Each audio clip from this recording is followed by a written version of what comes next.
দেশে ৪ ধরনের জ্বালানি তেলের দাম বাড়ানো হয়েছে। এদিকে এক মাসে দ্বিতীয়বার বেড়েছে এলপিজির দাম। এর প্রভাব কতটা পড়ছে ভোক্তার উপর? এসব বিষয় নিয়ে কথা বলতে প্রথম আলো বার্তা কক্ষ থেকে আপনাদের সবাইকে স্বাগত জানাচ্ছি। আমি এস আল আরেফিন, আর আমার সঙ্গে রয়েছেন প্রথম আলোর জ্যেষ্ঠ প্রতিবেদক মহিউদ্দিন। মহিউদ্দিন, আপনাকে স্বাগতম। মহিউদ্দিন, গতকাল থেকে জ্বালানি তেলের দাম বেড়ে গেছে এবং সরকার বলেছে সরবরাহ বাড়ানো হচ্ছে। তো এখন পাম্পগুলোতে কি অবস্থা?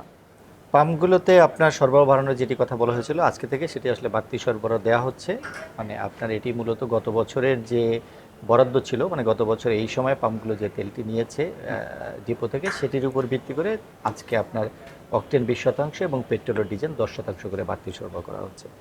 এর সঙ্গে স্থানীয় জেলা প্রশাসনকে যুক্ত করা হয়েছে। তারা আসলে চাহিদা বিশ্লেষণ করে দেখছেন আসলে কোন পাম্পে বেশি দরকার, কোন পাম্পে কম দরকার, কোন পাম্পে ভিড় বেশি, সেই হিসেবে তারা এটি করছেন। তো যদিও আপনি যদি বলেন পাম্পের যে পরিস্থিতি আমরা আসলে গত 1.5 মাস ধরে দেখছি, গত কিছুদিন ধরে যেটি মনে হচ্ছিল যে লাইন আরও বড় হচ্ছে, সেটার খুব একটা উন্নতি হয়নি প্রথম দিনে। আজকেও আমরা বিভিন্ন পাম্পে দেখেছি খুব অনেক লম্বা লাইন। কিছু ক্ষেত্রে কিছু জায়গায় হয়তো আমার নিজের চোখে পড়েছে, মনে হচ্ছে যে লাইনটা একটু হলেও ছোট হয়েছে, তবে মানে আহামরি এখনো লম্বা লাইন, পরিবর্তনটা মানে চোখে বিরাট আসে? পরিবর্তন, চোখে পড়ার মতো পরিবর্তন ওরকম হয়নি এখন পর্যন্ত। তো আমার মনে হয় এটা একটু সময় লাগবে। দাম বৃদ্ধি, সরবরাহ বৃদ্ধি, আরও কিছু সরকার যে করছেন আস্তে আস্তে, যেটি কিউআর কোডের মাধ্যমে হুম। তেল দেয়া অ্যাপ, যেটি আস্তে আস্তে এরিয়া বাড়াচ্ছেন, মানে জেলার নতুন নতুন জেলা যুক্ত করছেন। যদি এটি পুরোটা সব পাম্পকে নিয়ে আসা যায় তাহলে হয়তো এটা আস্তে আস্তে কমে আসতে পারে। আচ্ছা, আপনার কাছে জানতে চাই যে আসলে এই মুহূর্তে এসে সরকার জ্বালানি তেলের দাম বাড়ালো কেন?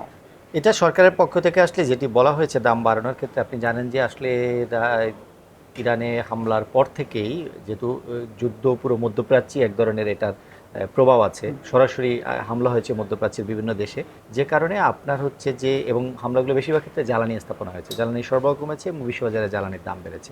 সরকার বলেছে যে তারা এতদিন পর্যন্ত, মানে আপনার পুরো মার্চ এবং এপ্রিলের মাঝামাঝি, আমরা যে 1.5 মাস ধরে দেখি যে 1.5 মাস তারা বাড়তি দামে আমদানি করছেন, কিন্তু তারা দামটি বাড়াননি। দামটি বাড়ানোর যে বিষয়টা, সেটা হলো আমাদের এখানে যেহেতু প্রতি মাসে জ্বালানি তেলের দাম সমন্বয় করা হয়, চাইলে হয়তো সরকার যখন এপ্রিলের শুরুতে, মানে 1 তারিখ থেকে দাম সমন্বয় করতে পারতেন, করতে পারতো। তারা সেটি তখন করেননি। তারা বলেছিলেন যে তারা আরও একটা পরিস্থিতি দেখতে চান, তারা আপাতত এটা ভোক্তার ঘাড়ে দিতে চান না। তারা বাড়তি দামে করলেও বাকিটা যেটা ঘাটতি হবে বা ভর্তুকি দেওয়া বা অন্যভাবে সরকার চিন্তা করবে। তো কিন্তু এখন তারা মনে করছেন যে তাদের যেহেতু এটি ডলারে কিনতে হচ্ছে, তাদের ঘাটতি বেড়ে যাচ্ছে, তারা মনে করছেন কিছুটা হলেও এটা সমন্বয় করা দরকার। সেই বিবেচনায় তারা এখন, যদিও এখনও তাদের যে ঘাটতি সেটা পুরোটা সমন্বয় করা হয় নাই, কিছুটা সমন্বয় করে দাম বাড়ানো হয়েছে। আচ্ছা, তো আমরা তো জানি যে জ্বালানি তেল বিক্রি এবং সরবরাহের কাজটা সরকার নিজে থেকেই করে থাকে। আসলে সরকারের কি এক্ষেত্রে তারা এই জ্বালানি তেল বিক্রি করে কোনো লভ্যাংশ পায় কিনা?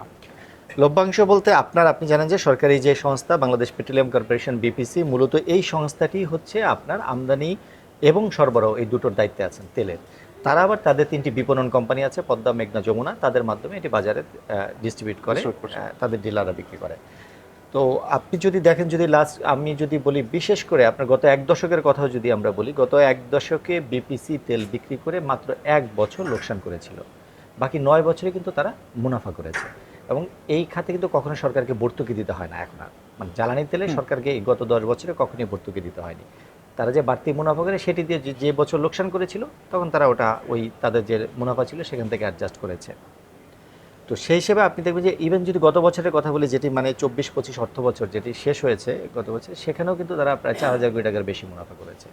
আগের বছর যদি আপনি দেখেন, তার আগের অর্থ বছরও প্রায় 4,000 কোটি টাকা তারা মুনাফা করেছে। তার মানে প্রতি বছরই মুনাফা করছে। ইভেন তারা যখন থেকে আপনার বিশ্ববাজারের সঙ্গে মিল রেখে প্রতি মাসে জ্বালানি তেলের দাম যে সমন্বয়ের ফর্মুলা চালু করলেন, এবং যখন থেকে সমন্বয় হচ্ছে, তাতে তো আসলে দাম যদি আপনি বিশ্ববাজারের সঙ্গে মিল রেখে করেন, এবং যেহেতু সরকারি সংস্থা নো প্রফিট নো লসে চলার কথা, তাদের কিন্তু প্রফিট হওয়ার কথা না, কিন্তু তারপর আমরা দেখছি গত অর্থ বছরে তারা 4,000 কোটি টাকার বেশি মুনাফা করেছে। মুনাফা করেছে। তো এখন যে বিষয়টা ধরেন আমরা যদি দেখি যে মার্চ মাসে, তাহলে যে সরকার তো আসলে এই বছরও যদি আপনি জুলাই থেকে ফেব্রুয়ারি পর্যন্ত হিসাব করেন, তখনও কিন্তু বিপিসি মুনাফায় ছিল। এই 1,000 কোটি টাকার বেশি হয়তো তাদের মুনাফা হয়েছে, আগের চেয়ে কম। হুম। তারপর যেটি হলো মার্চে গিয়ে তাদের দাম বাড়লো। তো মার্চে তাদের দাম বাড়ার কারণে তাদের হয়তো 2,000 কোটি, আমরা যতটুকু এখন পর্যন্ত ধারণা পাচ্ছি যে 2,000 কোটি টাকার বেশি তাদের লোকসান হয়েছে। তো এটা যদি হয় এপ্রিলে হয়তো আরও বেশি লোকসান হবে তাদের, ঘাটতি যদি মিলায়। এই কারণে তারা আসলে দাম বাড়িয়ে এই যে ঘাটতি সেটা কিছুটা সমন্বয় করার চেষ্টা করছে। এর বাইরে আপনি যেটা বলবেন যে বিবিসি দেখা গেল প্রতি বছর মুনাফা থেকে তারা কিন্তু একটা লভ্যাংশ সরকারি তহবিলে জমা দেন। এছাড়া প্রতি বছর জ্বালানি তেল খাত থেকে সরকার প্রায় রাজস্ব পায় 13 থেকে 14,000 কোটি টাকা, ভ্যাট, কর এসব মিলে। ঠিক আছে, তো সরকারের নানা রকম আয় আছে এখান থেকে।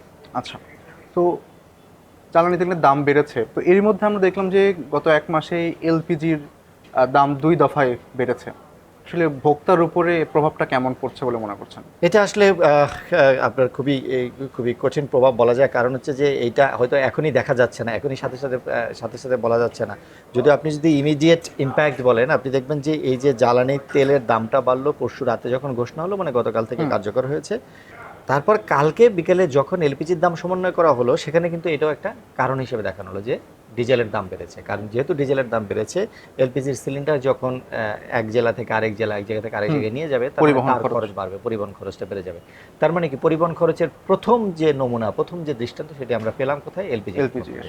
এর সঙ্গে এলপিজি তারা যোগ করেছে যে বিশ্ববাজারে তারা যখন এলপিজিটা আমদানি করেন, সেখানে যে জাহাজের ভাড়া, প্রিমিয়াম খরচ এগুলো বেড়েছে, যে কারণে তারা ওই খরচ এবং দেশের ভেতরে যে পরিবহন খরচ, এটা নামে তারা এই সমন্বয় করেছে।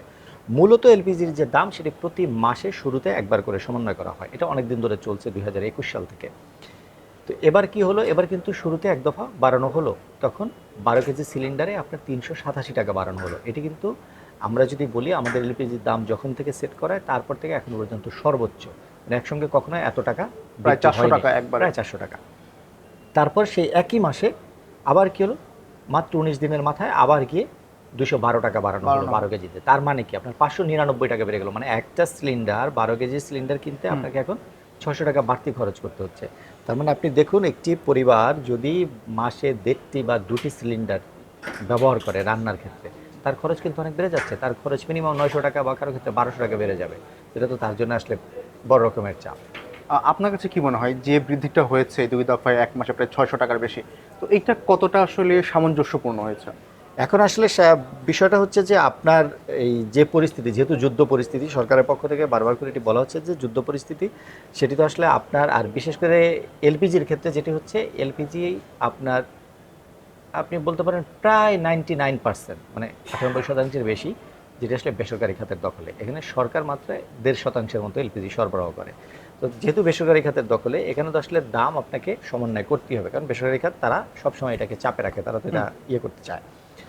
কিন্তু ভোক্তা অধিকার সংগঠন ক্যাবের সঙ্গে আমরা গতকালকে কথা বলেছিলাম, তারাও যেটি বলছেন যে তারা এই যে মাসের মাঝখানে যে দাম বৃদ্ধি, এটির বিরোধিতা করছেন। তারা বলছেন যেহেতু গণশুনানি করে দামের ফর্মুলা ঠিক হয়েছে, শুরুতে যে দাম সমন্বয় করা হয়েছিল ঠিক আছে, কিন্তু তারা পরের মাসে আবার সমন্বয় করতে পারতেন, মাসের মাঝখানে কেন?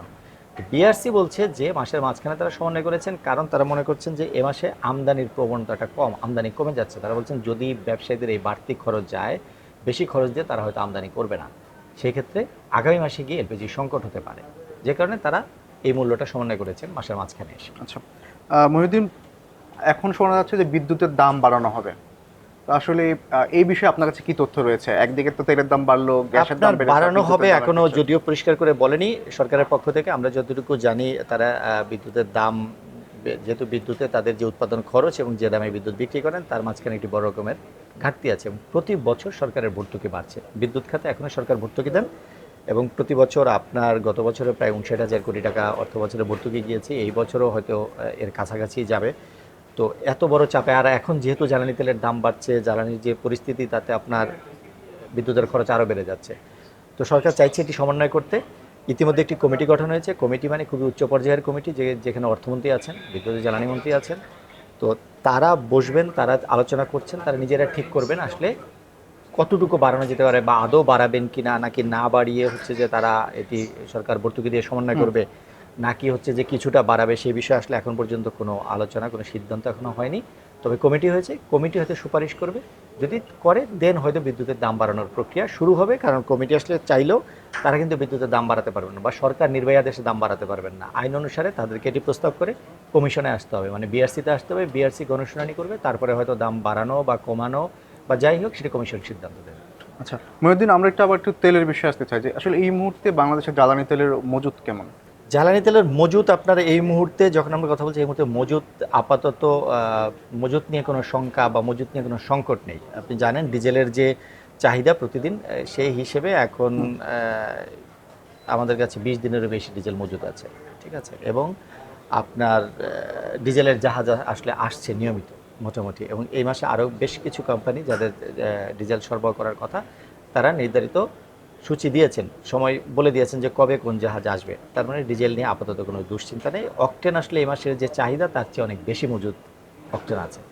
পেট্রোলের ক্ষেত্রেও এখন ওই রকম কোনো শঙ্কা নেই, কারণ পেট্রোলের যে চাহিদা এই মাসে আছেন তার কাছাকাছি মজুদ আছে, আর বাকিটা হচ্ছে স্থানীয় পর্যায় থেকে উৎপাদন এবং কিছু অকটেন থেকে পেট্রোল পাওয়া যাবে, যার ফলে এটা নিয়ে আপাতত চিন্তা নেই।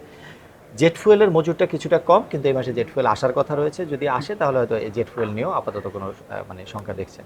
এই যে মজুদ আছে, সংকট নেই, তারপরেও কেন পেট্রোল পাম্পগুলোর সামনে দীর্ঘ লাইন আমরা দেখছি? দেখুন, এটি আসলে মানে এটি যে শুধুমাত্র আমাদের দেশে তা না, এটি পৃথিবীর নানান দেশে আমরা এগুলি শুনছি। হয়তো আমাদের দেশে লাইনটা অনেক লম্বা বা দীর্ঘ সময় ধরে, এটি মানে 1.5 মাসের বেশি সময় ধরে আমরা এই লাইনটা দেখছি, কমছে না। একটা জিনিস সবসময় কাজ করে যে আপনার এই লাইনটা যে কারণে শুরু হলো সেটির কিন্তু কারণটা মধ্যপ্রাচ্য, মানে বিশেষ করে ইরানে। তো যুদ্ধ যে ভীতি তৈরি করেছে মানুষের মধ্যে, মানে বিশেষ করে জ্বালানি সংকট নিয়ে যে শঙ্কা, যে ভীতি তৈরি করেছে, সেটি কিন্তু পুরোপুরি যায়নি। আপনি বাজারে যদি সরবরাহ বাড়ান, সরকার যদি আমদানি বাড়ায়, জ্বালানি তেলের দাম বাড়ালেন, কিন্তু এর সঙ্গে কিন্তু ওই ভীতি পুরোপুরি চলে যাবে না।